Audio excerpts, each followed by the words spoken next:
네, 매주 금요일에는 여의도 씬으로 여러분들 찾아뵙고 있습니다. 오늘은 현근택 변호사, 김규현 변호사 두 분 나오셨습니다. 어서 오십시오. 안녕하십니까. 네, 안녕하세요. 아유, 중저음의 목소리. 신뢰 가는 목소리. 예, 김규현 변호사님 오랜만에 또 나오셨습니다.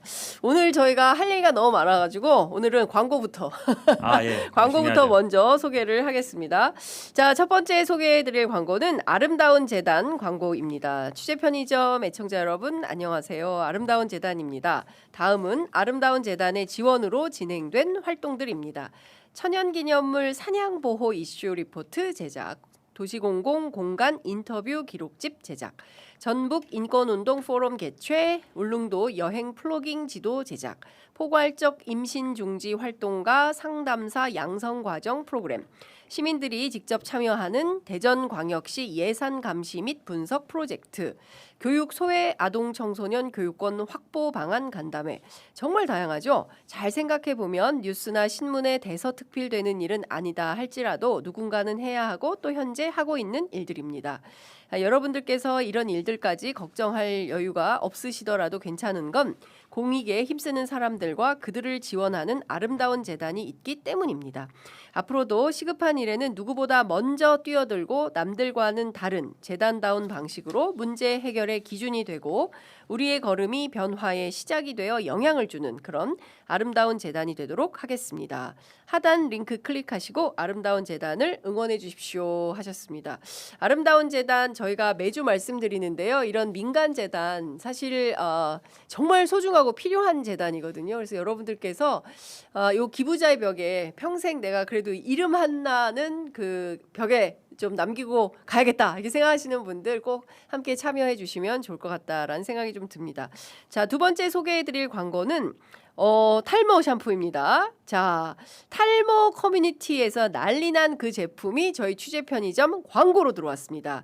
기존 제품들과는 비교가 안 되는 바이오 기술력을 적용한 바로 이 헤어룩 탈모 앰플 그리고 탈모 샴푸. 단순히 느낌 좋다 이런 후기 수준이 아니고요. 주디메르만의 특허 기술의 임상 시험은 물론이고 무려 68분의 실사용 검증단까지 모두 완료가 된 제품입니다. 커뮤니티에서도 효과 중심 제품이라는 반응이 이어지고 있는데요. 취재 편의점 아래 더보기란에 남긴 링크를 통해서 페이지에 들어가시면 수많은 비포 애프터 사진을 조작 1도 없는 결과물로 확인하실 수 있으십니다. 지금 보시는 이 해당 사진은 더마 코스메틱 피부과학 연구소에서 25년 1월부터 3월까지 특정 대상자 기준으로 한 실제 검증단의 후기 사진이고요. 다만 개인차는 있을 수 있습니다. 두피를 젊게 모발을 풍성하게 지금 바로 주디메르의 헤어룩과 함께 새로운 자신감을 찾아보시기 바랍니다. 취재 편의점 시청자들을 위한 2026년 신년맞이 기념 특별 이벤트 최대 50%까지 할인 준비했다고 하니까요. 지금 바로 검색창에 주디메르 검색 또는 더보기란 링크를 확인해 보시기 바랍니다. 두 분 헤어는 좀 괜찮으십니까? 네? 뭐 아직 젊으셔서. 네. 다행히 유전자는 좀 풍성풍성. 로또가 잘 걸린 것 같습니다. 우리 현 변호사님은 저도 뭐 유전자 나쁘지 않아요. 네. 유전자는 뭐 우리 저희 집에 근데 뭐 여기 없는데 살짝 보이는데. 그러니까 여기 지금 좀 나이가 들어가니까 이 머리 기운이 좀 빠진다 그러더라고요. 그래, 머리 얇아져요. 얇아진다 네, 그러더라고요. 맞아요. 그러면서 힘이 떨어진다고. 그래요. 그래서 약간 네. 했더니 가운데 이렇게 고개 숙이면 네. 하얀 게 보인다고. 안 되겠다. 오늘 현 변호사 하나 가져가셔야겠다. 어, 그래서 쓰셔서 알겠습니다. 확인 좀 해주세요. 이러면 이 네. 검어져요 머리가. 뭐 검어지는지 모르겠지만 약간 좀 머리 힘이 모발이 좀 생겨요? 예, 모발에 좀 알겠습니다. 텐션이 붙을 수 있지 저도 않을까. 흰머리는 많이 나는데. 흰머리. 예, 그 그래서 지금 문제입니다. 걱정거리가 많아서 그래요. 함께 얘기하면서 이 걱정거리를 한번 풀어보도록 합시다. 자, 우선 오늘 오후 2시 정말 그 모든 전 국민의 그 초미의 관심사가 되고 있는 사건이죠. 윤석열 체포방해 사건과 관련한 1심 선고가 전 국민에게 라이브로 생중계가 됩니다. 제가 그 일본 출장 갔다 왔잖아요. 네. 순방을. 네. 한국에는 모든 그 소식이 윤석열 밤새 또 재판했잖아요. 저녁 늦게까지 재판. 그 다음에 이제 그 중수청 네. 뭐 이 공소청 이 문제 막 이거 국내 뉴스로 막 바쁘고 오히려 일본 NHK가 네. 막 그 저 이재명 대통령의 방해 소식을 전하는데 그럼에도 불구하고 NHK 두 번째 뉴스가 뭐냐면 윤석열 사형 선고였어요. 그러니까 저는 깜짝 놀란 네. 게 제가 답변을 못 했는데 예전에 네. 알던 당의 이제 활동할 때 알던 러시아 무슨 어떤 기자가 문자가 왔어요. 오. 그걸 어떻게 보느냐. 네. 그래서 아니 이걸 러시아 기자들이 물어볼 사항인가. 러시아 그만큼 기자가 관심이 많은 거예요. 맞아요. 러시아 기자인데 이제 국내 출입하는 한국어 가능하신 분들이 있잖아요. 네, 맞아요. 협조를 있어요. 하잖아요. 러시아 그분들이 기자들 많이 와 있습니다. 질문을 청와대에도. 이만큼 해가지고 이 사형 선고 어떻게 보느냐, 뭐 그다음에 오. 중요한 거 나중에 뭐 사면이 될 거로 이 질문을 쭉 하셨더라고. 그래가지고 야, 야. 이게 굉장히 국제적인 뉴스구나. 그럼요. 네. 예. 왜냐하면 21세기에서 대한민국처럼 특히 OECD 11대 경제대국의 군사력 6위의 국가의 비상계엄 이런 거거든요. 그래서 상당히 큰 관심인데 하나하나 말씀을 좀 여쭤보도록 하겠습니다. 특검이 10년 구형했어요. 네. 선고는 선고 10년에 가깝게 나올 거라고 저는 보고 있습니다. 보통은 일반적인 사건에서는 우리가 흔히 말하는 검찰 구형의 2분의 1 정도 나온다. 그러니까 법원에서 반타작. 예. 그 정도 보잖아요. 예. 그렇게 하면 5년이잖아요. 예. 근데 이거는 죄질 자체가 굉장히 중대한 범죄고 정말 엄청난 영향을 그렇습니다. 사회적으로 파급 효과에 미쳤기 때문에 5년 가지고는 절대 되지 않는다는 게 저의 생각이에요. 네. 아쉽게도 이 사건은 특수공무집행 방해랑 뭐 직권남용 등등인데 이거 다 합쳐 보면은 이론적으로 선고 가능한 최대형이 11년 6개월밖에 11년 6개월. 되지를 않아요. 네. 근데 거의 최고형을 구형을 한 건데 근데 사실은 그냥 법원에서 보더라도 이거는 거의 최고형에 가까운 형을 구형을 할 수밖에 없는 거거든요. 네네. 내란 재판에서의 구형을 본따와 보면 네. 반성도 하지 않고 자기 오히려 떳떳했다고 막 큰 소리를 치고 있고 그러니까요. 그런 상황에서는 대통령이 거의 군사력을 동원해 가지고 그러니까요. 유혈 충돌까지 일으킬 뻔한 거잖아요. 맞아요. 경찰의 체포를 방해하다가 예. 그런 사건에 있어서는 제가 보기에 이거 여기서 5년 6년을 선고한다는 것은 말이 되지 않습니다. 그렇죠. 지금도 저는 섬뜩한 게 만약에 군인들이 서강대교를 건너서 막 장갑차 이런 게 진입을 해가지고 누군가가 우발적으로 발포를 시작하면 그날 국회대로에 나왔던 시민들은 다 돌아가시는 거였어요. 저희들 그렇죠. 포함해서. 원래 전쟁이라든지 그 저도 직접 뭐 해본 적이 없는데 옆에서 누가 죽거나 아니면은 총을 맞거나 그때 이게 시작되는 거죠. 시작되는 거거든요. 맞아요. 그러니까 어쨌든 그날 군인들이 자제한 거는 굉장히 어쨌든 지키는 거다. 그렇습니다. 기본적으로 많이 돼 있다고 조성현 보는데 단장에게 진짜 큰 관심 그렇죠. 감사드립니다. 제가 지난번에 아마 여기 와서 이 10년 제가 아마 맞췄던 맞아요. 기억이 있어요. 깜짝 놀라서 네. 진짜 적확하게 딱 지금 맞췄어요. 말씀처럼 끝나자마자. 11년이었으니까 뭐 11년 구형하긴 그렇고 네. 10년 얘기 딱 했잖아요. 예, 맞아요. 근데 선고가 몇 년 할 거냐도 조금 이제 좀 네. 이제 있는데 저는 네. 7년 보겠습니다. 7년? 예, 오, 7년. 결과 한번 보시죠. 왜냐하면 네. 지금 말씀처럼 다음 주에 보겠습니다. 이게 사실은 이제 그 특수공무집행방 체포영장 방해가 굉장히 커요. 물론 이제 5년 구형했는데 네. 이게 결국은 사법부가 발부한 영장을 거부를 한 거잖아요. 그냥 그쵸. 거절한 거 소극적으로 거절한 것도 아니고 예. 뭐 총구해줘라 뭐 그러니까 이러면서 뭐 적극적으로 칼을 한 거예요. 그쵸, 그러니까 예. 이게 사실은 보통 예전에는 우리가 뭐 시민운동인지 노동운동을 보면 막고서 안 들어오게 하는 건 있지만 뭔가 적극적으로 그쵸. 위협을 가하는 건 없거든요. 예. 이거는 사법부 입장에서는 만약에 이런 거를 어느 정도 좀 봐주거나 이러면 예. 앞으로 이 쉽게 얘기하면 영장 집행 자체가 안 돼요. 그럼 굉장히 심각한 거거든요. 그렇죠. 그다음에 예. 이제 다들 범죄자들이 그럴 거 아닙니까? 그렇죠. 총을 그다음에 쏴서라도. 이제 비합헌 증거인멸 요것도 사실은 다른 거보다 뭔가 증거를 없애려고 했다. 요것도 사법부에 봤을 때는 굉장히 안 좋게 악질적이다. 안 좋게 예. 보는 거예요. 예. 두 개로 보면 예. 원래 체포방해 그러니까 특수공무집행방해 5년, 그다음에 비합헌 증거 3년, 그다음에 뭐 요 비상계엄 선포문 사후 작성 요거는 네. 모르겠어요. 약간 뭐 실무적인 뭐라도 볼 수 있어서 네네. 대략적으로 그래서 한 합쳐서 7년으로 봅니다. 7년. 네. 그리고 우리 김 변호사님은 11년 5개월? 11년 6개월? 6개월이 최대인데 10년 구형을 했으니 네. 이제 10년에 가까울 것이다. 예. 예, 빨리 저는 숫자 뭐 현근태 얘기하세요. 변호사님이 7년 하셨으니 저는 네. 좀 더 올려서 한 8년 8년. 하겠습니다. 알겠습니다. 예, 두 분의 선고가 예측이 정확하게 맞아 떨어질지 지켜보도록 하겠습니다. 근데 그 오늘 선거에서 뭡니까 그 내란 수계 윤석열을 향해서 쓰는 이제 그 검사의 판결문도 굉장히 이제 중요할 것 같은데 백대현 판사가 어느 대목에 가장 주목해서 좀 선고를 할 걸로 보세요? 이게 논란이 가장 컸던 게 결국은 공수처에 이 내란 혐의에 대한 수사권이 있느냐 요거였잖아요. 그쵸, 예. 직권남용 수사권이 있는데 예. 내란에 대해서는 수사권이 없는데 예. 결국 그러면서 이제 경찰하고 이제 공조 수사로 들어간 건데 그쵸. 공수처의 수사권의 범위 요 부분이 이제 법조계에서 쟁점이 될 수밖에 없어요. 이게 왜냐하면 이게 향후에도 계속 이 부분이 네. 논란이 될 수밖에 없는 거라서 네. 사실 지금 이게 이제 관련 사건 수사권인데 네. 뭐 관련 사건 수사권에 대한 판결문들이 나오고 있습니다. 대법원 판결도 나오고 고등법원도 나오고 있는데 결국은 이 직접 관련성을 어떻게 볼 거냐 이 부분인데 그 우리 형사소송법 보면 관련 사건의 정의가 기본적으로 1인이 범한 수개 범죄라든지 네. 아니면 공범이라든지 아니면 결합범이라든지 이런 거는 이제 관련 사건으로 인정하는 규정이 있어요. 네. 근데 이건 한 사람이 여러 개의 죄를 범한 거잖아요. 그러니까 제가 보기에는 이 수사권을 인정해줄 가능성이 높다. 이 부분이 왜냐하면 통과가 돼야 그 다음에 실체 진실로 판결로 들어가는 거니까 절차적인 문제거든요. 예. 이 부분이 아마 제가 보기엔 중요한 분기점이 될 것 같아요. 이 부분에서 만약에 공수처는 수사권이 없다 네. 이렇게 판단을 해버리면은 체포가 불법이 되는 거예요. 그렇죠. 그 불법인 체포를 막기 위해 행동한 거는 예. 공무집행 방해가 안 돼요. 어허. 그러니까 체포방해죄는 무죄가 되는 무죄가 겁니다. 되는 거예요. 야.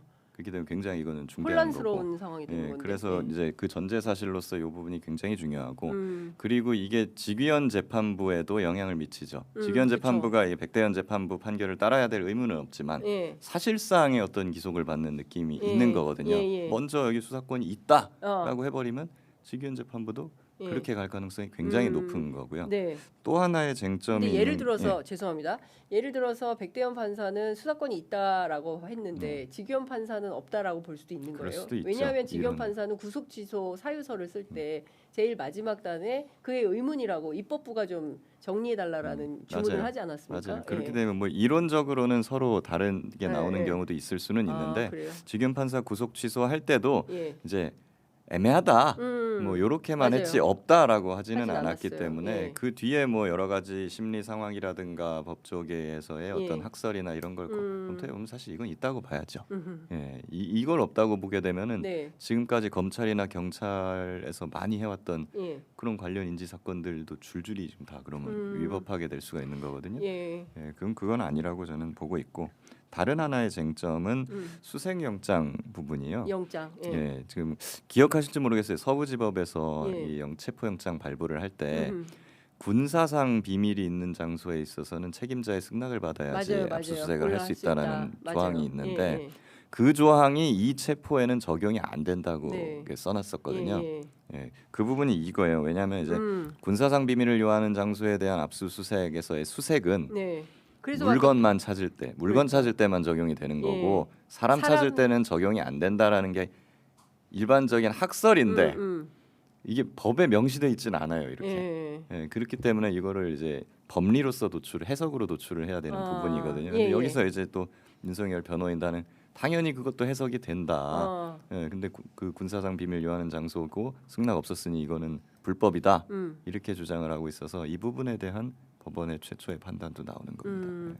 그러니까 좀 주목해서 봐야 되는 게 굉장히 많은데 공소기각 주장을 하긴 했는데 이거는 뭐 그냥 넘어가겠죠. 말도 안 되는 소리니까. 근데 판단을 할 거예요. 판단 안 할 수가 없죠. 공소기각 예. 여부에 그- 대해서도. 아니 왜냐면 이게 수사권 문제거든요. 결국 네. 수사권이 있냐 없냐 문제인데 아까 지금부터 말씀하신 네, 것처럼 네. 저도 말 얘기한 것처럼 형사소송법에 관련 사건에 1인이 범한 수개의 범죄는 관련 사건이라고 돼 있어요. 네. 그다음에 우리 관련 사건 수사권을 인정하고 있고 그다음에 이제 내란에 대해서 문제지만 직권남용 수사권이 있잖아요. 그거에 네. 대해서 한 사람이 범한 수개의 죄이기 때문에 제가 보기에는 뭐 형사소송법 해석상으로도 관련 사건은 인정된다라고 봐요. 그 국무위원 심의 의결권 침해 문제는 어떻게 보세요? 요것도 인정을 할까요? 대부분 저는 인정을 할 수밖에 없을 것 같다는 생각이 들어요. 네. 직권남용 권리행사 방해죄 요건에는 다 들어맞습니다. 예, 자기의 직권을 남용해서 계엄을 선포하고 뭐 네. 국무회의를 소집을 하는데 국무위원들의 권리, 국무위원들 권리는 국무회의가 열렸을 때 거기서 계엄에 대해서 자기 의견을 진술을 하고 뭐 토론을 할 수 있는 그런 권리가 있잖아요. 네. 못하게 했잖아요. 나 그냥 간다. 나 발표로 가버린다 하고 그냥 끝내버렸잖아요. 네. 예, 그런 뭐 진술할 수 있는 의견 진술 권리를 방해한 거죠. 네. 예, 그렇기 때문에 이 부분도 뭐 유죄는 넉넉히 나오지 않을까 싶습니다. 오늘은 표정이 어떨까요? 왜냐하면 지난 내란 재판 때 그 검찰 특검에서 구형할 때 사형 구형하니까 웃었잖아요. 그리고 초반에 무슨 뭐 바보가 무슨 내란을 일으키냐는 황당무계한 얘기도 많이 하고. 근데 이게 전략일 거 아닙니까? 자기가 빠져나가기 위한 나 뭐 이게 2시간짜리 계엄이 어딨냐, 뭐 누구 하나 죽거나 다친 적이 있냐, 그까짓 거 뭐 잠깐 하도 뭐 예산 탄핵 뭐 이런 걸 해대니까 내가 어쩔 수 없이 국정 운영을 위해서 한 거지 뭐 이렇게 변명으로 계속 일관을 하고 있는 건데 자기도 놀라지 않았을까요? 사형이 그 구형됐을 때 그러니까 뭐 어색함을 웃음으로 그렇죠. 넘어간 그랬겠죠. 건데 오늘은 표정이 어떨까?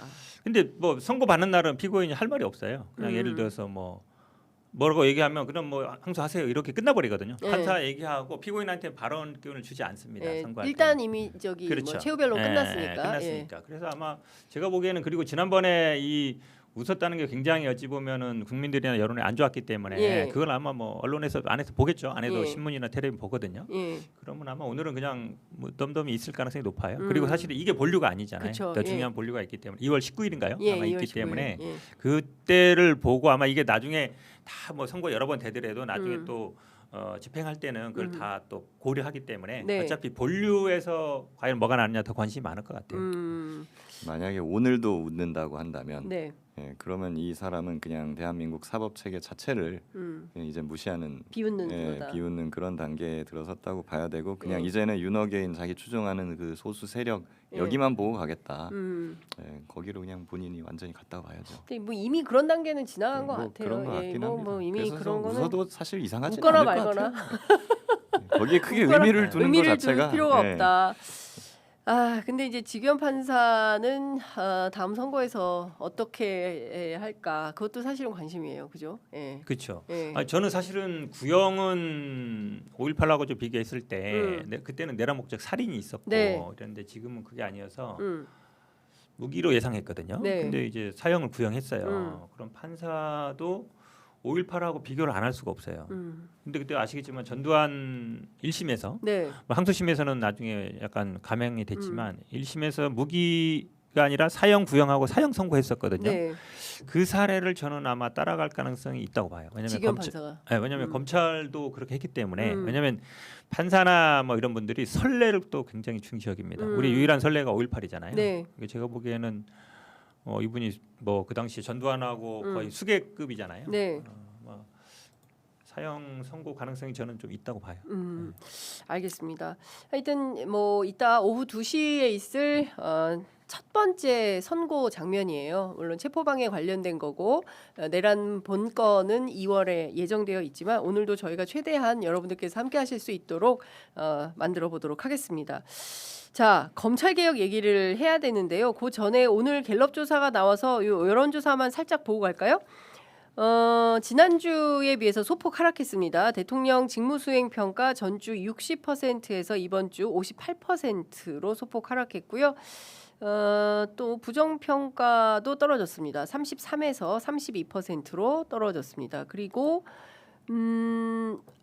이건 뭡니까? 지역별로 살펴보면 대구 경북에서요. 잘하고 있다가 50, 잘못하고 있다가 39로 됐습니다. 그다음에 부울경은 잘하고 있다 61, 잘못하고 있다 26. 그리고 서울 잘하고 있다 54, 잘못하고 있다 36. 인천 경기 잘하고 있다 57, 잘못하고 있다 34. 대전 충청 잘하고 있다 60, 잘못하고 있다 30. 광주 전라 잘하고 있다 78, 잘못하고 있다 14 이렇게 나왔습니다. 중도 보면 잘하고 있다가 63, 잘못하고 있다가 27 이렇게 되어 있습니다. 보수 유권자들은 잘하고 있다가 34, 잘못하고 있다가 59 이렇게 됐고요. 평가 사유 보면 역시 잘하고 있다 외교가 플러스 6 해서 36%이고요. 부정평가 사유는 플러스 4 해서 경제 민생이 제일 높았다라는 말씀을 좀 전해드리겠습니다. 전반적인 여론 흐름 어떻게 보세요? 그냥 뭐 네, 네. 먼저 말씀하시죠. 여기에 대해서는 뭐 그냥 크게 변화가 없이 예. 이렇게 그냥 계속하는 추세이기 때문에 네, 뭐 여기에 대해서는 뭐 특별히 코멘트를 더 할 거는 없을 것 같은데 네. 코스피가 계속 오르고 있습니다. 지금 또. 그래요? 지금 예, 오르고 있어요? 요즘 계속 예. 또 오. 오르고 있습니다. 이제. 5천 바로 가나요? 여기에 대해서 잘하고 있다는 뭐 살짝 떨어졌을 수는 있겠습니다만 예. 여기서 특이할 포인트는 못하고 있다도 떨어졌다는 그래서 거예요. 맞아요. 예, 예. 이 부분에 대해서는 네. 제가 최근에 그냥 정치에 관심이 없거나 아니면 약간 국민의힘 지지 성향을 가진 사람들을 만날 기회가 있었는데 네. 하나같이 얘기하는 게 예. 나는 이제 이재명과 한 배를 탔다. 왜? 왜냐면 주식을 많이 샀기 때문에. 네. 나는 이제 네. 정치 성향이나 뭐 네. 이재명 이런 거 평소에 내가 어떻게 생각했던 거랑은 상관이 없이. 없이 나는 이제 이재명이랑 같이 간다. 운명을 같이 한다. 예, 이런 거예요. 예, 주식을 너무 많이 샀다. 이렇기 때문에 이런 류의 사람들이 평소에 이제 국힘 지지하다가 주식 사서 이재명 어, 대통령이 잘하네 예, 하면서 예. 지지하는 사람들은 차마 잘한다고 느끼는 예. 그렇지만 예. 못한다고 하기도 참 애매한, 애매한, 예, 예. 그런 것들이 요즘 반영되어가고 있는 상황이 그러니까요. 아닌가 예. 싶습니다. 뭐 오늘 뭐 경제지들 보니까 주식 안 하면 벼락거지 뭐 이런 그 기사들이 쭉 나오는 것 같습니다. 여하튼 많은 분들이 29조가 이탈을 했대요. 은행에서 29조가 이탈해서 이제 증권으로 이제 주식으로 가는 건데요. 많은 분들께서 진짜 주식을 많이 하는 것 같다. 제가 저희 딸이 둘인데요. 예. 대학교 1학년, 3학년 뭐 제 예. 올해 들어가고 이러는데 우리 큰 딸은 한 1년 설득해가지고 주식- 조금 좀 해요. 어, ETF 좀 하더라고. 예. 경제에도 엄청 설득하고 있습니다. 하라고. 왜냐면 이 경제 감각이 익히는데 좋다라는 그렇죠. 얘기고. 예. 근데 지지율 관련해서는 내가 항상 말씀드리는데 음. 결국은 정치권의 관심은 그 지방선거에 얼마나 지지할 거냐 요거 갈 수밖에 없어요. 네. 갈 수밖에 없는데 어쨌든 대통령 지지율보다 정당 지지율이 지금 엄청 낮고 네. 10몇 프로 정도 차이가 나잖아요. 음흠. 그다음에 정당 지지율보다는 높습니다만 이번 지방선거에 여당 후보가 돼야 된다는 얘기가 43%니까 네. 대통령 지지율보다 한 15% 정도 차이 나는 거잖아요. 음흠. 요 갭이 사실은 메꾸는 게 굉장히 중요해요. 네. 대통령 지지율하고 비슷하게는 따라가야 되거든요. 음흠. 한 5% 이내 정도 가야 되는데 네. 그 갭이 일단 좀 차이가 나는 게 음. 당 입장에서는 분발해야 되는 거고 네. 그 다음에 저희들이 항상 관심을 갖는 거는 이제 부울경에서 과연 음. 지금 뭐 민주당 후보가 될 수 있느냐 이게 굉장히 중요하거든요. 예. 민주당 입장에 중요한데 대통령 지지율 평가 그 긍정 평가도 사실은 부울경에서 지금 안 됐잖아요. 네. 높도 높지 않단 말이에요. 예, 예. 이것도 굉장히 중요해요. 민주당 입장에서는. 네. 그래서 사실은 요게 일단은 대통령 지지율이 먼저 부울경에서 앞서가고 예. 그다음에 민주당 지지율이 따라가고 음흠. 그러니까 민주당 후보가 돼야 된다. 요 여론이 형성되어야 네. 우리가 부울경에서 좀 음. 붙어볼 만하거든요. 네. 그런 면에서 조금 보면은 요거는 약간 그렇군요. 안 좋은 신호예요. 그렇구나. 방금 전에 김민석 총리 속보가 나오고 있는데요. 이제 그 5극 3특이죠. 네. 예, 통합특별시에 최대 20조를 지원하겠다. 그리고 서울시에 준하는 그런 지위도 누리도록 하겠다. 행정통합 인센티브에 대해서 계속 발표를 하고 있는데요. 관련된 내용 나오는 대로 조금 더 설명해 드리도록 하겠습니다. 그리고 검찰개혁 어떻게 할 거냐. 검찰개혁 이 얘기를 좀 해야 될 것 같습니다. 저희는 이제 사실은 검찰청 이제 문을 닫았잖아요. 작년에. 네. 그래서 추석 무렵에 라디오 뉴스를 듣게 해주겠다라고 했는데 그것보다 빨리 들었어요. 그래서 검찰청은 폐지가 됐는데 이후에 후속 논의에서 공소청과 중수청을 어떻게 가져갈 거냐, 특히 이제 중수청의 인력 구조를 어떻게 개편할 거냐 굉장히 중요했는데 상당히 많은 논란과 쟁점이 생기고 있습니다. 일단 정부에 내놓은 이 법안에 대해서 현 변호사님 먼저 하세요. 저는 부정적이에요. 부정적이세요? 이 기존의 검찰을 그냥 유지하는 거다. 두 개로 쪼개는 것밖에 안 된다. 예. 기존의 검찰의 그냥 공판부는 공소청으로 가고 그다음에 예를 들어서 뭐 반부패 수사부나 공공수사부나 강력수사부는 예. 중수청으로 가고 예. 그거랑 완전히 이제 똑같다고 똑같다. 보고. 예. 예. 그다음에 뭐 공소청은 아시다시피 검찰 건물을 쓸 거 아니에요. 예. 근데 중수청은 어디로 갈 거냐? 지금 들려 나오는 얘기 보면은 고검 건물로 간다 이런 얘기가 들려요. 고검 건물. 예. 예. 그러면 이제 서울은 고검이 따로 있는데 네. 지방 고검하고 지검이 같이 지금 있어요? 같이 있죠. 예. 한 그러면 건물이에요? 밑에 층에는 공수청이 쓰고 위층에는 중수청이 쓰는 건가? 어. 라고 생각할 수밖에 없는 그러네요. 거예요. 예. 그것도 크고 예. 그다음에 지금 한 건물에서 한 층은 뭐 1층은 중수청, 2층은 아니 지금 뭐 고검은 보통 위에 쓰고 예. 고검 직접 수사를 안 하기 때문에 예. 10층이면은 한 어. 몇 층, 2, 3층밖에 안 되고 되고. 밑에는 이제 수사를 직접 하는 지검이 쓰거든요. 예. 그러면 근데 지금은 오히려 약간 반대로 갈 가능성이 많아요. 왜냐하면 공판부라는 게 뭐 한 비율적으로 정확히 않지만 한 4분의 1, 5분의 1 정도밖에 안 되거든요. 네네. 그러니까 공수청이 그렇게 커질 가능성이 없는데 물론 보안 수사권을 주면은 좀 더 커지겠죠. 예. 그다음에 사실은 저도 주변에 뭐 수사관이나 이런 분들 들어보면 고민하는 분들이 있었어요. 이거를 갈까 말까. 왜냐하면 지금 검찰에는 네. 이게 검사가 있기 때문에 수사관들이 숫자가 훨씬 많긴 해요. 네. 그런데 이분들은 검사 밑에 있어서 나도 좀 뭔가 독립하고 싶다 이 생각이 있거든요. 네. 그래서 중대범죄수사청이 생기면 갈까 말까 고민했단 말이에요. 예. 검찰 그런데- 수사관들이 고민하고 있는 분들이 있었어요. 저 예. 주변에 봐도. 저는 뭐 가시라고 막 이렇게 막 얘기했는데 실제로 가는지 모르겠지만 예. 근데 이렇게 이원화 구조를 만들어 놓으면 음. 변호사 자격증 있는 분들이라는 게 결국 검사들이잖아요. 그렇죠. 그분 밑으로 가는 거잖아요. 승진 기회는 준다 그러지만 얼마나 되겠어요. 처음부터 구분을 해놓으면 네. 검찰 수사관들도 안 가요. 근데 이거 만약에 무슨 사법자 붙여놨다고 해서 검사들도 갈까요? 검사들도 제가 보기에 갈 사람이 1%도 안 될 거예요. 그럼 둘 다 안 갈 거예요. 그럼 말로는 이게 검사들을 좀 유입하기 위한 거라고 생각하는데 네.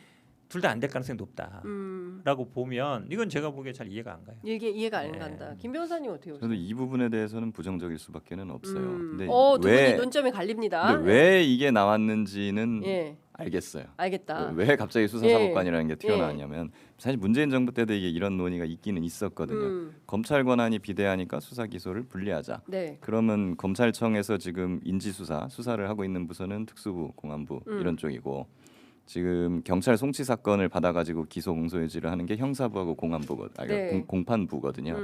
이거를 분리를 하자. 특수부, 공안부를 따로 수사청으로 떼어내자라는 거예요. 그렇게 해가지고 나온 게 이제 중수청 모델이죠. 네. 그러려면은 사실 수사관만 가는 게 아니라 수사를 하던 검사들도 중수청으로 가야 되거든요. 네, 네. 근데 가면 수사관이란 말이죠. 네. 누가 가겠어요 이거를? 검사라서. 그러니까 가면은 이제 대우나 뭐 이런 것도 이제 다 밑으로 내려갈 네, 텐데. 네. 그럼 만약에 수사관은 1급부터 9급까지로 예. 있다고 치면 예. 검사가 만약에 수사관으로 옮겨가면 몇 급 줘야 될 것 같습니까? 3급부터 시작이라고. 그러니까요. 근데 이제 뭐 근데 부장 검사도 있고 예. 차장 검사 막 검사장도 예. 있으니까 예. 그런 사람들은 뭐 나 1급 달라 예. 이럴 수도 있는 거잖아요. 근데 예. 너무 높은 급수를 주면 그건 그거대로 말이 나오는 예. 거고. 그렇다고 너무 낮은 급수를 주면 아무도 안 갈 거고. 근데 이렇기 일반 때문에 행정직 공무원들인데 검사는 다른 무슨 급여 체계가 있습니까? 특정직 공무원이에요. 그러니까 특정직 일종의 공무원? 뭐 판사, 검사, 뭐 헌법연구관, 군인 네. 뭐 이런 급여 예. 체계나 직급 체계가 다르게 되어 있잖아요. 예. 그래서 사실은 몇 급을 줄까를 고민을 하다가 예. 다 이래도 문제고 저래도 문제니까 그러면 검사 타이틀 가지고 가. 그렇게 된 거예요. 그냥 검사 월급, 검사 대우 그냥 그대로 해줄 예. 테니까 예. 가지고 가고 예. 일만 수사관이야. 권한만. 권한만 사법관. 그죠. 그래서 이제 예. 아마 그거를 수사사법관이라는 이름을 붙여서 예. 가게 만든 것 같아요. 예, 저도 네. 그 얘기를 들었어요. 그러니까 그 급여 체계 때문에, 그러니까 뭐 몇 급, 몇 호봉, 그렇죠. 몇 년 차 이거가 상당히 그죠. 예민하다는 그냥 거예요. 월급 받던 거 그대로 줄 테니까 네. 그냥 옮겨가. 그냥 일만 권한이랑 직무만 수사관 일을 하는 거야. 네, 이렇게 가는 건데 사실 여기서 논의는 원래는 그건 임시적인 방편이었거든요. 그러니까 초창기에 옮겨가는 검사에 대해서만 그렇게 해주고 네, 새로 뽑는 수사관들은 그냥 다 수사관인 거죠. 네. 그러니까 초창기 옮겨간 검사들이 하나 둘씩 퇴직하고 아니, 나면 잠깐만, 김 변호사님 지금 그 전문 수사관이 있고 지금 수사 사법관이 맞아요, 있잖아요. 맞아요. 그러니까 두 가지가 있어서 네. 그 원래 지금 그 검찰에서 수사하던 수사 검사들은 그 전문 수사관이 아니라 수사사법관으로 가는 가는 거죠. 거고 맞아요. 새로 근데- 이 중수청에 이제 신임으로 예. 저 지원할래요 해서 하는 사람들은 수사 수사사법관으로 될 수도 전문 있고 수사관으로 오는 전문 수사관으로 될 수도 있다는 예. 게 지금 근데 현안인데 그게 문제는 이게 변호사 자격에 초창기에는 따라서. 처음에는 초창기에는 이랬다는 거예요. 처음에는 그 검사 타이틀로 가지고 와서 이 사람들이 점점 하나둘 퇴직을 하면 네. 일원화 구조니까 이건 없어지는 거고 네. 앞으로 신규로 들어오는 사람들은 변호사 자격이 있든지 없든지 수사관으로 들어오는 거다. 그럼 나중에는 수사관만 남게 되는 거겠죠. 이런 게 원래의 아니었다고요. 아니었어요. 그러니까 모델이었어요. 아이디어. 예. 근데 여기서 갑자기 이제 수사사법관이라는 이름을 붙이면서 예. 그 검사 타이틀 달고 오는 예. 이게 영속화돼 버린 그렇죠. 거거든요. 정년까지 다 있어요. 여기 네. 정년이 근데 규정이 돼 있어요. 문제는 이 이렇게 법안에. 되면은 수사관들이 아무도 안 가려고 할 겁니다.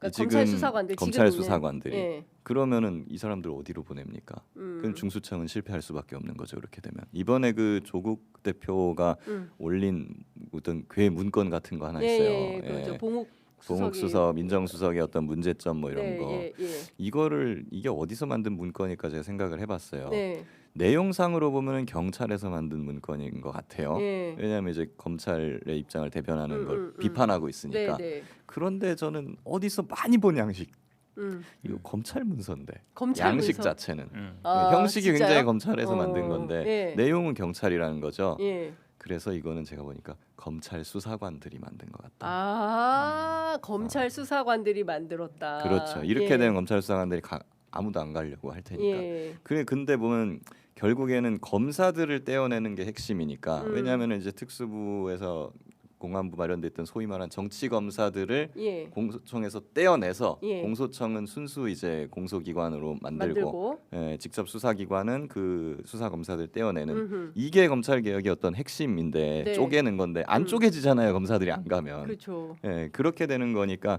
고육지책으로 수사사법관이라는 거 만들어서 좀 유인해 보려고 일로 와 하게 만든 것 같은데 결과적으로는 제가 보기에는 수사사법관 만들어도 검사들은 잘 안 갈 것 같고 이렇게 되면은 검찰 수사관도 안 갈 것 같으니 이거는 폭망각이죠. 이게, 양쪽. 예, 이게 좀 폭망각이에요. 굉장히 왜 어렵다. 그게 중수청 중요하냐면 폭망각이에요? 공소청의 지금 여지를 보면은 예. 사실은 이제 보안 수사권을 줄 것 같잖아요. 검사라는 이름을 달고 수사를 할 수 있다. 네. 라 그러면 음. 절대 갈 리가 없어요. 근데 그렇겠죠. 검사라는 이름을 달고 수사를 할 수 없어. 예. 근데 저기 가면 수사할 수 있어. 예. 그러면은 뭐 몇 프로, 1, 2%는 관심을 가질지도 몰라요. 왜냐면 수사하고 싶은 사람이 있을 테니까. 네. 검사 타이틀이 차지하는 그 이름을 쓰는 게 굉장히 중요하고 예. 그 다음에 이제 수사하고 싶은 사람들이 있단 말이에요. 예. 검찰은 기본적으로 수사기관이라 생각하지 음. 공소 제기하는 거는 공소 유지는 약간 좀 이렇게 부차적인 일로 생각하고 있으니까. 네, 네. 근데 지금 보면은 보안 수사권도 줄 것처럼 얘기하고 있잖아요. 예. 그러면 갈 이유가 더 없는 거예요. 내가 여기 공소 제기하면서 수사도 할 수 있네. 나중에 이거 내가 계속 그럼 수사도 할 수 있으면 뭐하러 가지? 이 생각이 있어서 제가 보기에는 이거 죽도 밥도 안 될 상황이 많아요. 제가 큰일이네. 보기에는 보안 큰일이네. 수사권을 없애도 안 갈 거예요. 왜냐하면 이렇게 생각해 보시면 돼요. 예. 근데 판사예요. 예. 검사하라 그러면 하겠어요? 안 갑니다 아무도. 네. 재판권이 기소권보다 훨씬 우위에 있는 그렇죠. 권한이기 때문에 예. 그래요. 근데 검사들이 강했던 거는 기소권이 있으면서 수사권까지 있었기 때문에 강한 건데요. 기소권이 있기 때문에 그 수사권이 빛이 나는 겁니다. 근데 기소권이 없이 수사권만 있다? 네. 아무도 안 갑니다 이거. 경찰하고 그러니까 같으니까. 기소권, 수사권 둘 중에 하나만 골라라고 예. 하면은 예. 100% 기소권을 고르게 돼 있어요. 이건 검찰이. 약간 그거랑 비슷해요. 국회의원들이 장관 다 하고 싶어 하잖아요. 네. 예. 근데 이렇게 물어보세요. 예. 국회의원이나 장관 둘 중에 하나만 할 수 있어. 예. 뭐 고를래?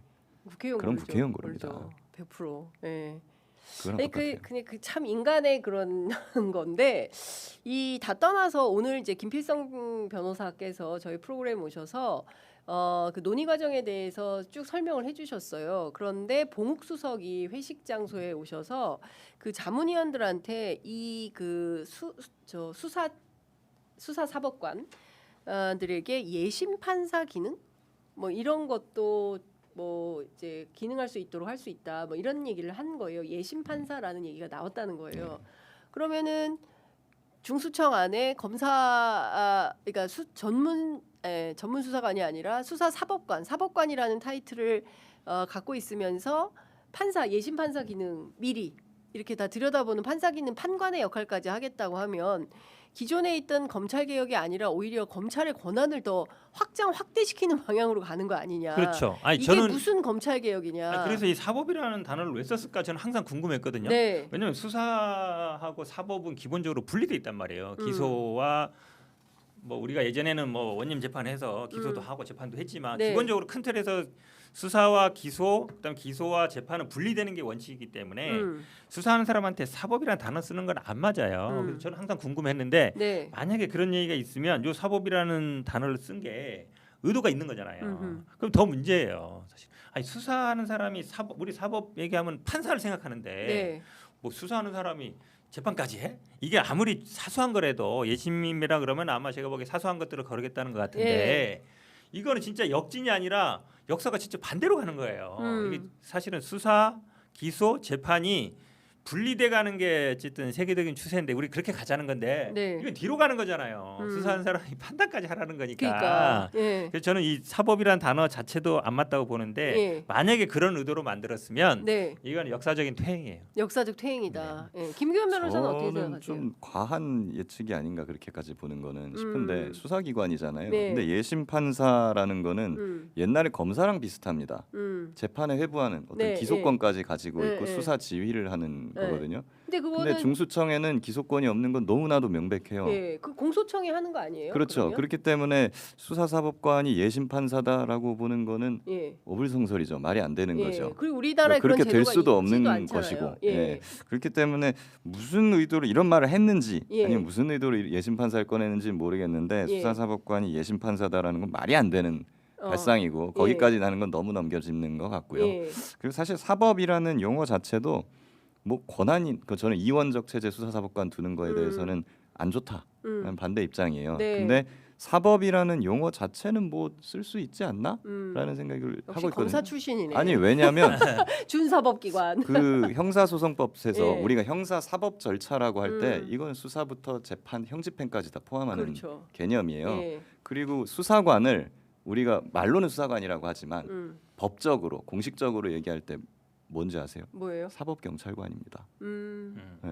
그럼 경찰도 사법 들어가잖아요. 네. 네, 아니, 그냥 사법 그게- 경찰관이라는 표현을 잘 쓰진 않죠. 그렇죠. 근데 형사소송법에서는 다 사법경찰관이라고 예, 나오고 지금 수사를 하는 경찰관들도 행정경찰관, 사법경찰관 이렇게 분리돼 있어요. 시위 막고 뭐 네. 파출소 출동하고 하는 거 예. 행정경찰관이고 예. 수사를 하는 경찰관들은 사법경찰관으로 분류를 하거든요. 음. 그러니까 사법이라는 말 자체가 뭐 들어가면 마치 이제 내는 법관이야 판사야 막 이렇게 네. 의수되는 것처럼 이렇게 비춰지는 면이 있는데 네. 사실은 그게 별게 아니라는 거죠. 그냥 직무의 성격을 그냥 그렇게 규정하는 근데 거에 이제 불과하기 오케이. 때문에 제가 네. 거기 조금 얘기하면 네. 이 예심 판사 제도는 사실 우리나라는 없는 제도예요. 네. 그러니까 프랑스나 이 대륙법계에서는 뭐냐면 수사할지 여부, 기소할지 여부를 판사가 판단해요. 네. 약간 검사가 아니라. 그렇죠. 네. 그러니까 약간 다른 제도죠. 그러니까 사실은 얘기하면 판사가 수사 과정에 관여하는 거거든요. 네. 기소 여부라든지 아니면 수사 개시 여부를 판단하는 거라서 이게 만약에 도입되면 저는 완전히 이제 뒤죽박죽되는 거예요. 왜냐하면 공수처 만들어서 네. 수사하고 기소 여부를 판단하라고 했는데 네. 또 중수청에 예. 이분들이 예비적 판단을 또 해요. 이 사람들이 판단을 한다 그러면 예. 그럼 공소청하고 중수청을 나눠 놓는 건데 예. 수사하고 기소하는 사람 나눠 놨는데 예. 또 중수청에서 예. 기소할지 여부를 판단한다. 음. 그럼 공수청은 뭐가 돼요? 그러니까. 그러니까 이게 혼란이 옥상옥이네, 생기는 거라 옥상옥. 제가 너무 보기에는 나간 약간 그렇게 되면 혼동이 말이 안 돼, 옥상옥이네, 말이 안 돼, 옥상옥. 이게 말이 안 예. 돼. 두 가지 그러니까- 제도를 그러니까 미국식으로 지금 이제 공수청은 기소하고만 담당하라는 건데 네. 또 중수청 만들어서 거기서 예심 판사로서 기소 여부 판단해 버리면 그 두 개가 사실은 똑같은 일을 해주는 거라 착정되는 거죠. 중복되는 거예요. 말이 안 돼 그렇죠. 이거는. 그래서 저는 사실은 이 부분과 관련해서는 조금 더 구체적인 설명이 필요할 것 같고 다음 주 화요일에 민주당에서 주관하는 토론회. 공청회가 있지 않습니까? 공청회, 이 네. 공청회에서 종합해서 도대체 이게 뭐 하자는 것인지에 대한 구체적인 설명이 좀 필요해 보인다라는 생각이 좀 듭니다. 이 속보 몇 가지 좀 전해드리고 계속 얘기할게요. 천하람 개혁신당 원내대표 이 2차 종합특검 반대 필리버스터 종료하고 대통령 오찬 간담회로 현재 이동 중에 있다고 하는데 단식한다고 어제 이성윤 의원에게 들었거든요. 그래서 근데 그건 아닌가 봐요. 단식 안 하고 밥은 먹으러 가는 것 같습니다.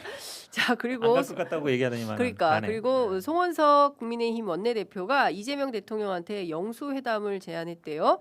여야정 연석회의 합시다라고 제안을 했다고 하는데 또 어떤 정치적인 그 의도가 포함되어 있다고 보세요, 김 변호사님? 지금 국민의힘은 제일 현안이 그거 같아요. 통일교 신천지 특검. 네. 예, 그거를 어떤 식으로든 지금 안 하고 싶은 거예요. 본인들이 이래 말을 꺼내기는 했지만 네. 막상 해보면은 이제 본인들의 그 치부가 훨씬 더 많이 드러날 것 같은 거죠. 국민의힘 관련해서. 그러니까 이거 하는 게 맞나 싶어서 어떤 식으로든 출구 전략을 찾아야 될 텐데 네. 예, 그런 관점에서 지금 어쨌든 공세를 지속해내는 것 같아요. 그건 아마 출구 전략 중에 하나는 신천지는 넣으면 안 된다. 예. 예, 뭐 그러니까. 이런 쪽으로 어떻게 한번 빌미를 만들어 보려고 하는 예. 것 같고 그렇지만 여기서 그냥 또 하자는 대로 그냥 할 수는 없는 거고 예, 그런 쪽으로 가는 것 예. 같습니다. 알겠습니다. 근데 사실 그 뭐 검찰 개혁으로 다시 좀 돌아가서 얘기를 좀 해보자면 국회 안에 있는 경찰 출신들 같은 경우에는 특히 이제 이 뭐 아니라고 주장을 하긴 합니다만 그 경찰의 비대화 문제가 실질적으로 존재할 수 있는 거잖아요. 지금도 그렇죠. 크지만 맞아요. 지금도 커서 사실은 일부의 것은 지방 정부를 좀 이양하는 게 필요했다. 자치경찰제도 문재인 정부 때 나오긴 했으나 이거 제대로 예산이 없어서 못했는데 이번에는 자치경찰제를 해서 좀 떼어낼 건 떼어내고 사실상 수사 전문성을 가진 그 경찰로 가야 되는 거 아니냐. 그리고 한국형 FBI 형태로 중수청을 강화해야 되는 거 아니냐. 그런데 지금 말씀 주시는 것은 폭망각이니 이대로 되면 검사도 안 가, 검찰 수사관도 안 가. 그냥 그 어나더 공수처. 또 지위와 권한이 좀 다르는 어나더 공수처 수준이 되면 이거 큰일 나는 거 아니에요? 그렇죠. 그러니까 그 자치경찰제가 근본적인 해결책이 될 수는 없어요. 맞아요. 왜냐하면 이제 제주도 같은 경우 자치경찰 하는데 거기서 문제가 달라지지 않거든요. 네. 핵심적인 거는 경찰의 수사 능력, 음. 그 다음에 수사 인력들의 어쨌든 능력, 그다음에 전문성 요거거든요. 그거는 뭐 우리 법조 실무에 있는 분들은 대부분 다 알아요. 경찰이 제대로 되지도 않고 결정문도 제대로 안 나오고 결과도 안 나오고 사실은 제대로 수사도 안 되고 있고 네. 그 부분은 다 아는데 그러면 이걸 어떻게 해결할 거냐. 지금 검찰이 어쨌든 검사와 수사관들이 수사 능력이 있는 건 맞거든요. 네. 이게 중간 단계에 있는데 저는 오히려 이번 기회에 이게 공수처, 중수청 나눠서 검찰 조직을 떼놓고 별도 만들 게 아니라 네. 이 검찰에 있는 수사 인력들과 경찰의 이 수사 능력 미진한 거를 하나로 합치자. 합치자. 나는 그게 능력이라고 봐요. 차라리, 그래서 예. 검사라든지 수사관들이 경찰하고 하나의 조직에서 수사를 할 수 있게 하는 게 네. 저는 답이라 보거든요. 그 방향으로 가야 되고 미국식 FBI도 마찬가지고. 네. 그러면 어떻게 할 거냐? 그러니까 국가 지금 수사본부 있지만 그냥 경찰 그대로예요. 네. 그 사람들 그대로거든요. 간판만 다른 거예요. 특별히 뭐 능력이 나아진 게 없어요. 그러면 그다음에 중수청 만들어서 이걸 어디 둘지 공간도 없어요. 그러면 경찰 조직과 합해가지고 네. 하나의 새로운 수사 기관을 만들어서 거기서 수사를 하면 되거든요. 네. 그래서 저는 그거를 고민할 필요가 있다. 어차피 나중에는 그렇게 갈 수밖에 없어요. 예. 갈 수밖에 없거든요. 언제까지 중수청을 계속 두겠어요. 네. 그러니까 저는 이번 기회에 예. 경찰의 수사 능력 부족과 검찰에 있는 수사 능력들을 하나로 합칠 방법을 예. 연구하는 게 그나마 현실적이다라고 봐요. 김규현 변호사님 검사 출신이니까 예. 좀 여쭤볼게요.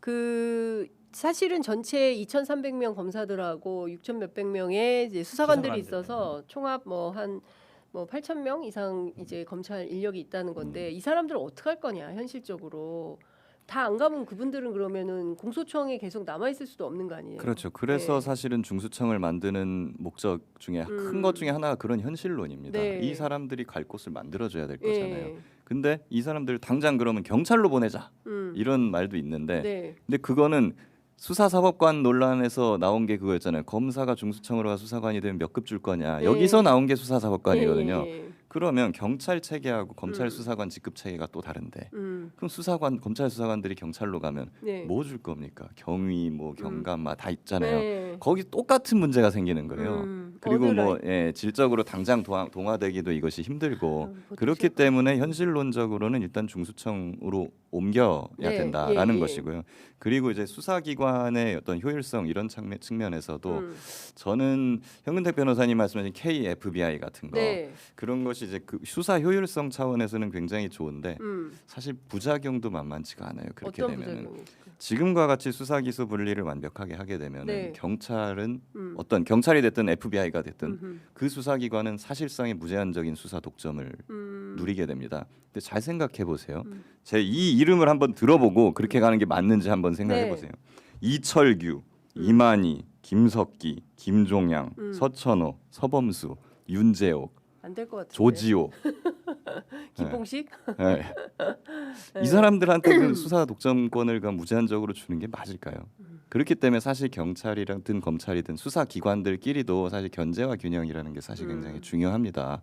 그렇기 때문에 사실 수사 기관도 미국식으로 가면 쪼개는 게 맞는 것 같아요. 전문 분야로 요즘 범죄가 굉장히 복잡화되고 있거든요. 네. 그렇기 때문에 옛날에는 한 수사관이 나는 보이스피싱 수사도 하다가 뭐 성폭행 수사도 하다가 다 했어요. 예. 옛날에는 다 비슷했거든요. 이게 네. 수사라는 게.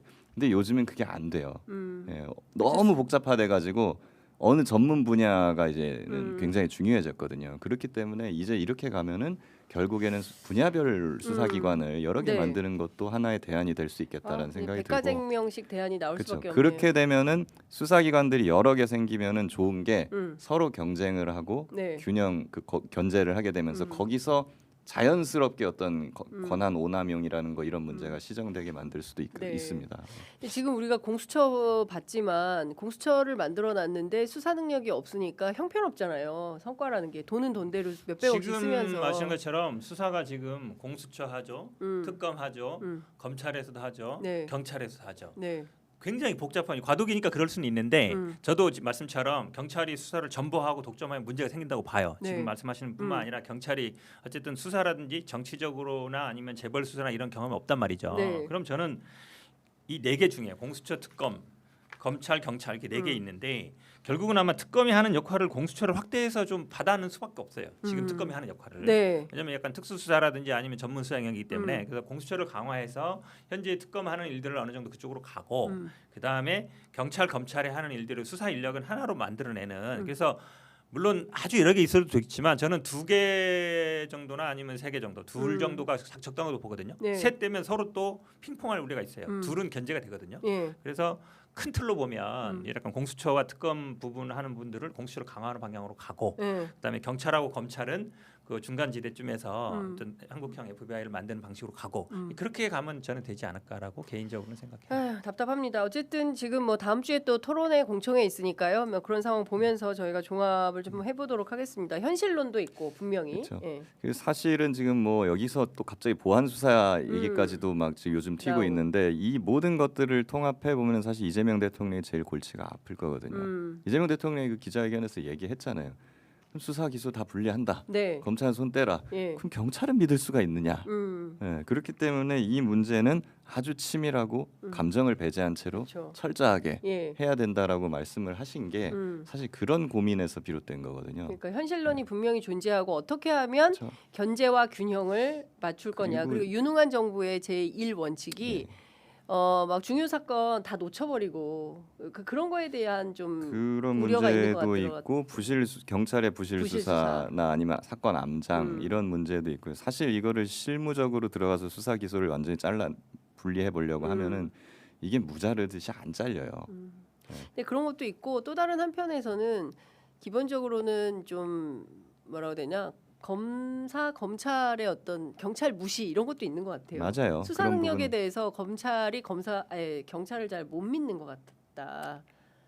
그 검찰만 못 믿으면은 괜찮은 건데 네. 이제 문제는 이제 피의자나 피해자나 뭐 다른 당사자들도 네. 이제 여러 가지를 못 믿는 것이 많다. 물론 검찰도 못 믿고 경찰도 못 믿어요. 근데 못 믿기 때문에 견제와 균형을 시켜서 이걸 달성하자는 거거든요. 알겠습니다. 사실은 저도 뭐 실무부서에 조금 좀 떠난 지는 오래됐지만 변호인 사라든가 이런 데 얘기 들어보면 검찰은 그래도 예전에 뭐 의견서를 쓰거나 법리적으로 뭐 내거나 증거를 내거나 이러면은 읽어는 봐요. 그걸 또 검토해서 당부를 판단하고 또 물어보거든요. 네. 근데 경찰은 그게 잘 안 돼요.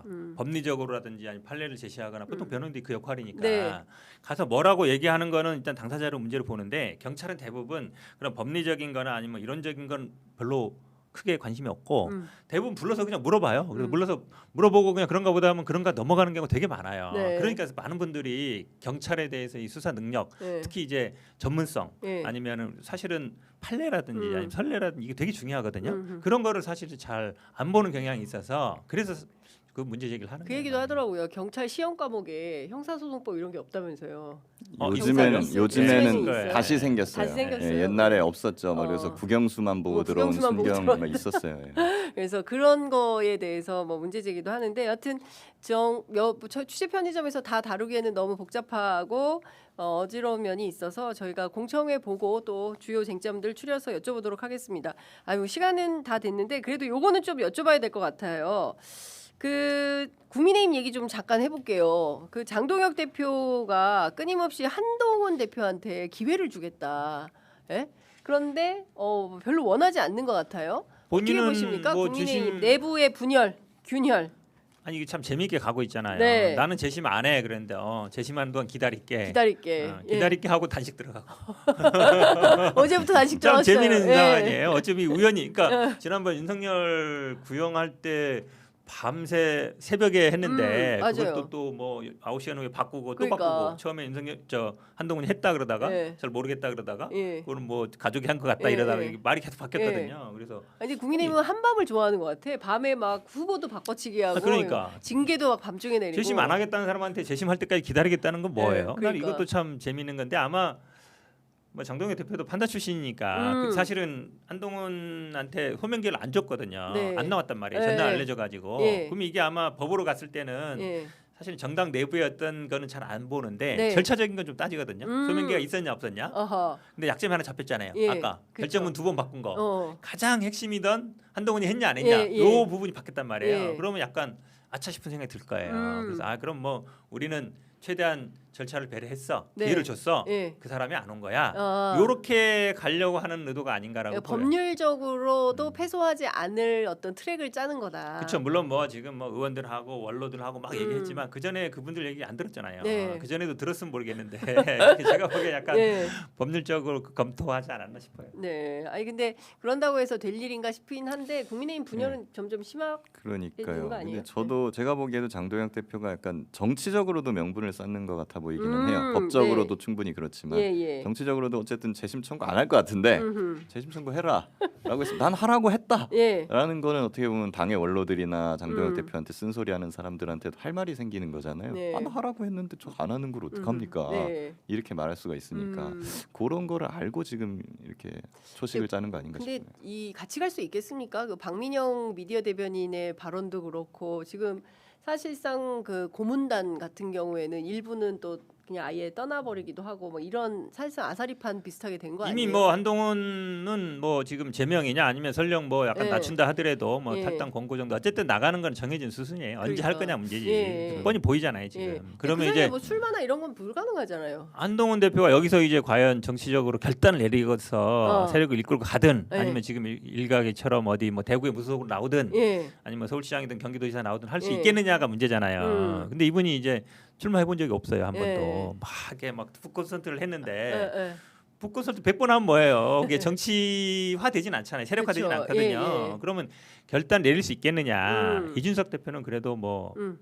정치를 오래 했잖아요. 출마도 여러 번 그쵸. 했고 예. 그러니까 본인이 나가서 출마할 수 있다라는 확신이 있기 때문에 사람들이 가는데 사람들이 따라갈 때는 네. 이 사람을 따라가서 음. 내가 나중에 뭐가 할 수 있을까? 아, 그걸 본단 말이에요. 예. 뭐 다 비례 이것도 있지만 네. 장래를 보는 거거든요. 예. 그분이 결단하고 그렇게 할 수 있느냐? 예. 저는 아마 뭐 가처분이나 소송이나 이런 거는 잘 하시는데 그걸 잘해 뭐 했던 거니까 네. 뭐 우리 법무부 장관일 때도 민주당에서 뭐라 하면 뭐 민사소송도 하고 형사소송도 하고 막 했잖아요. 네, 장관이 예. 그거는 전문화돼 있어요. 본인이 예. 일단 법조인이니까. 근데 정치는 제가 보기에는 아닌 것 같아요. 그래서 이 음. 결단을 내려서 밖에 나가서 당을 만들거나 네. 무소속 출마하거나 할 정도 용기는 없다라고 보이면 제가 보기에는 뭐 좀 뭐 약간 그냥 지방선거 폭망하게 기다리는 수밖에 없는 것 같아요. 아 한동훈 대표 입장에서 네. 한동훈 대표 입장에서는 장동혁이 이끄는 국민의힘 지방선거 폭망 그렇죠. 기다렸다가 그 이후에 반전의 기회를 노린다. 그거밖에 노리는 밖에 없을 것 같아요. 어떻게 보세요? 제명될 건데요. 네. 제명될 건데. 네. 예. 물론 이제 제명된 다음에 이제 장동혁 지도부가 폭망해가지고 뭐 비대에 들어서든 당 대표가 바뀌고 나면은 그때 다시 복당을 네. 노려볼 수도 있기는 하겠죠. 네.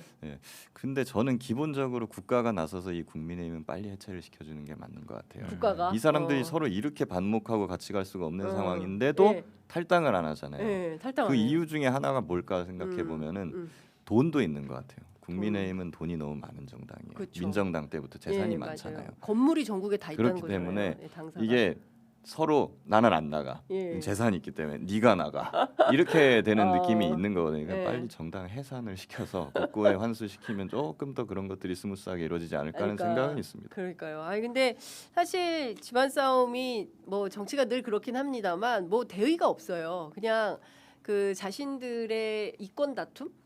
예전엔 그래도 그럴싸하게 뭐 국민 권익이라든가 뭐 이런 게 있었는데 지금 이 당이 싸우는 걸 보면 아무 그런 게 없는 것 딱 한 같아요. 글자 있어요. 배신자. 배신자.